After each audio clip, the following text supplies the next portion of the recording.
gid imong edad when you finished your PhD diri sa CMU? 26 years old. You were 26. Yes, ma'am. Daw wala ako ga-compete sa others, pero sa akong old self akong ginakuan. So which is, I think, harsh lang po siya.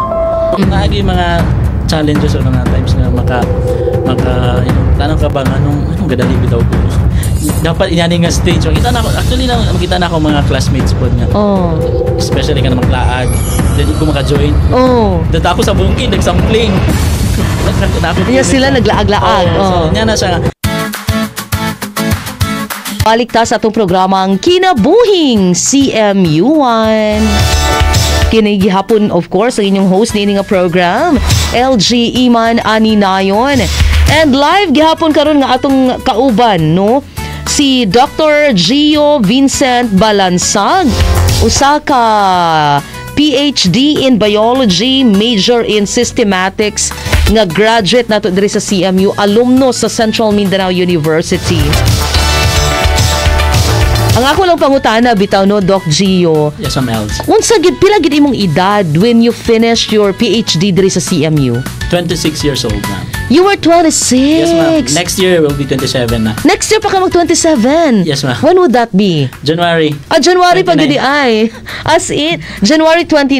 So yes, hapit na. Kay karon September 30. So pila na lang ka adlaw mag 27.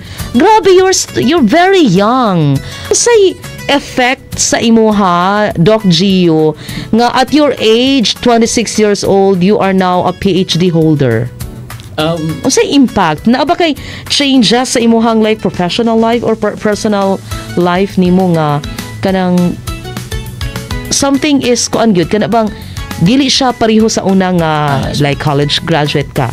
I think major changes siguro sa perspective nimo as a person because way back sa college siguro or sa master's degree usahay kay too harsh kay ka sa akuan, as in my case, no, too harsh ka galingon, too harsh because sometimes you are, i-define yung worth to someone else's progress kay gusto man ka nga pariha mo or something ana dili sa mamurag ang imong kuan kay dapat ni man akong timeline giset sa akong galingon, so daw wala ako ga-compete sa others, pero sa akong old self akong ginakuan, so which is I think harsh lang pud siya.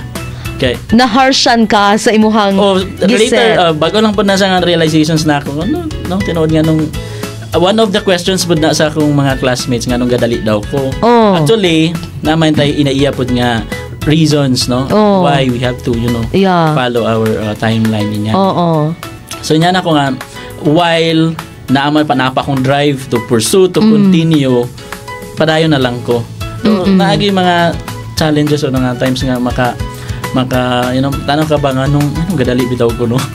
Dapat inani nga stage. Makita na ako mga classmates po nga. Especially ka na maglaag. Then ko maka-join. Data ako sa bukid, nagsampling. Kaya sila naglaag-laag. So, niya na siya. Do wala pa kayo nasa sakwa ni nako na realize. So, pag ako na sa mga nganong masuya pa kuan na nga dapat mo man akong gipili, so dapat panindigan. So after ko ay naada gyud plano nganong inyani, no? Sa kalisod mahuman ra gyud ang kalisod. May comforting words gyud for minti is mahuman ra ning tanan. Yes. This too shall end. Yes, ma'am. Mahuman ra gyud mulabay ra gyud ni. So nya na akong realization sa una ay akong perspective siguro ang I think nagbago nga nahuman na nako akong kuan, na reach na ako ni akong goal.